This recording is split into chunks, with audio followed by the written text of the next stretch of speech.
gratidão, e muitas vezes ao longo da vida nós vamos nos perdendo em relação ao tanto que temos que agradecer a Deus. Muitas vezes não temos ideia do reino do qual fazemos parte e do reino do qual proclamamos. Então nessa noite eu quero falar um pouquinho sobre algumas verdades sobre o reino de Deus. Mateus capítulo 13, verso 44, todos os que têm Bíblia encontraram? Amém. E os que não encontraram, acredito que o texto já esteja aí.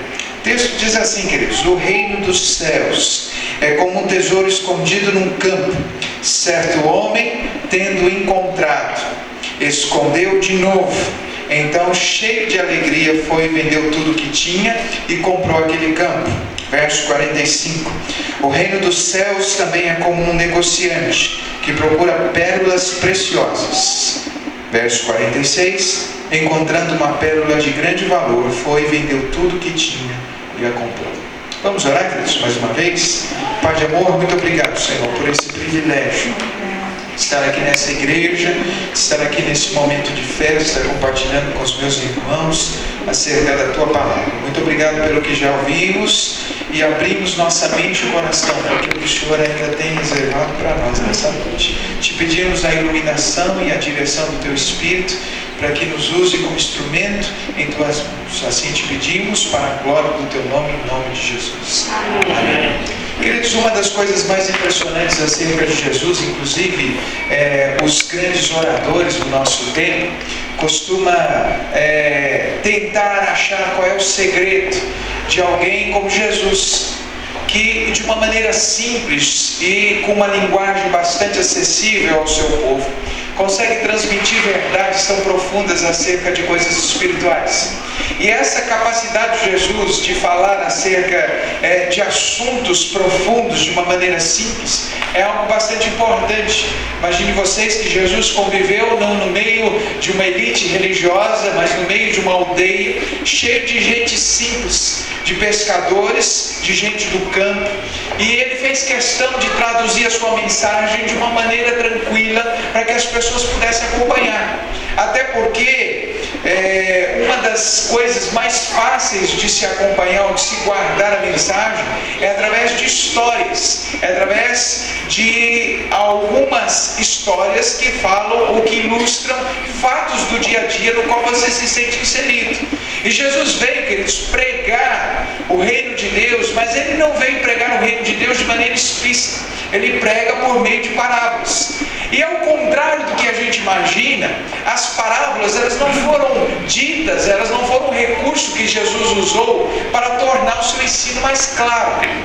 Essa é a ideia que a gente tem, mas na verdade as parábolas elas foram usadas por Jesus como um recurso para tornar o seu ensino mais difícil.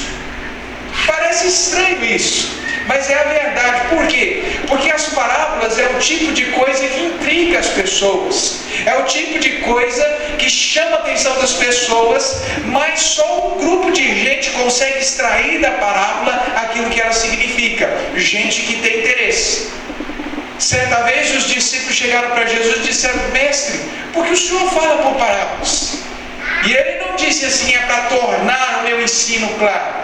Ele disse: eu faço isso para que cumpra aquilo que Isaías disse, para que eles vendo não vejam e ouvindo não escute. Em outro momento, os discípulos, quando Jesus começou a falar abertamente acerca de outros assuntos, os discípulos ficaram aliviados e disseram uma outra vez: agora ele fala abertamente e não mais de maneira obscura, ele não usa figuras, ele fala abertamente. Agora a gente entende o que ele quer dizer.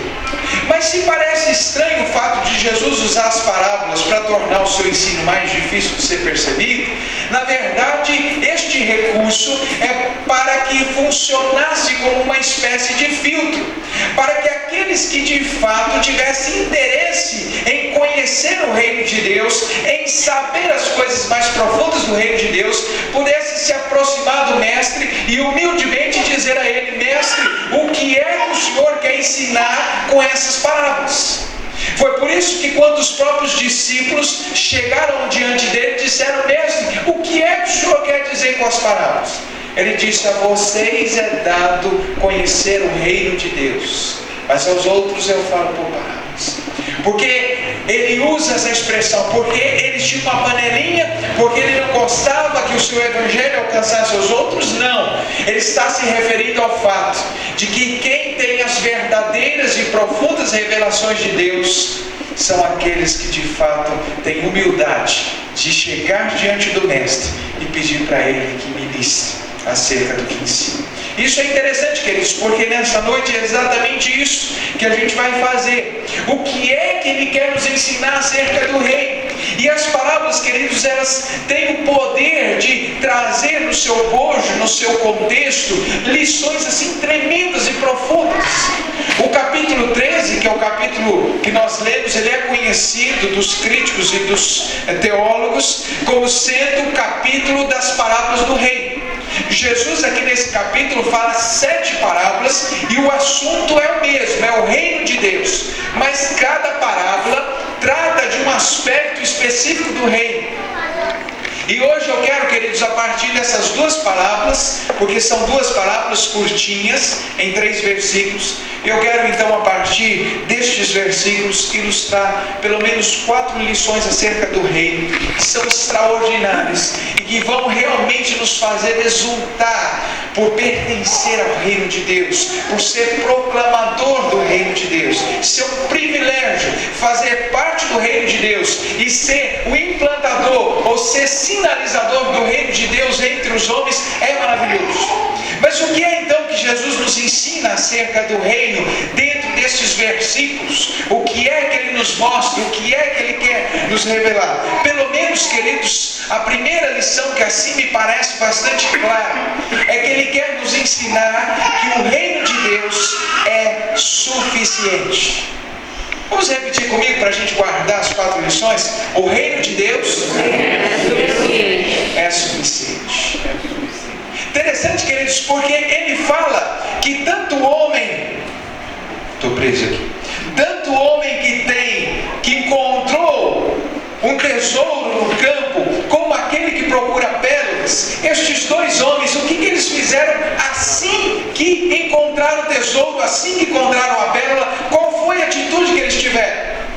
Os 2 fizeram a mesma coisa. Eles venderam tudo quanto tinha para poder adquirir essa pérola, para poder adquirir esse tesouro. E é interessante, queridos, o fato de que parece-nos estranho da nossa cultura alguém encontrar um tesouro escondido no quintal.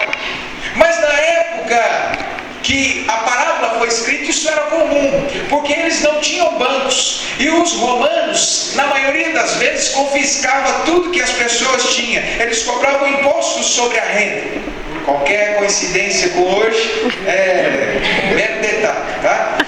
Eles cobravam sobre tudo que tinha. Então muitas pessoas, os judeus que gostam, já naquela época eles já eram seguros. Então alguns judeus faziam o seguinte: eles pegavam os pertences, as joias da família e enterravam no quintal. O problema é que alguns desses judeus morriam e ninguém ficava sabendo. De repente você comprava um campo e iria ali fazer as fundações, os buracos para fazer as fundações da casa, e tinha surpresa, se deparava com tesouros. Então isso era uma coisa comum. Agora o que me chama a atenção, queridos, é a atitude. Alguém que encontra essa pérola vende tudo que tem para obtê-la. Alguém que encontra este tesouro vende tudo que tem para obter esse campo. Agora olha que coisa interessante: se eu sou capaz de vender tudo que eu tenho para adquirir este campo ou adquirir essa pérola, é porque eu tenho certeza absoluta que se eu tiver este tesouro, que se eu tiver essa pérola, todas as coisas das quais eu abrir mão não vão me fazer tanta falta. É a ideia de que o reino de Deus é suficiente. Se eu tenho o reino de Deus, as outras coisas que eu não tenho não me fazem falta. É importante, queridos, mencionar e dizer que lá em Gênesis capítulo 1, quando a Bíblia fala que Deus criou o homem, existe uma expressão hebraica que diz assim: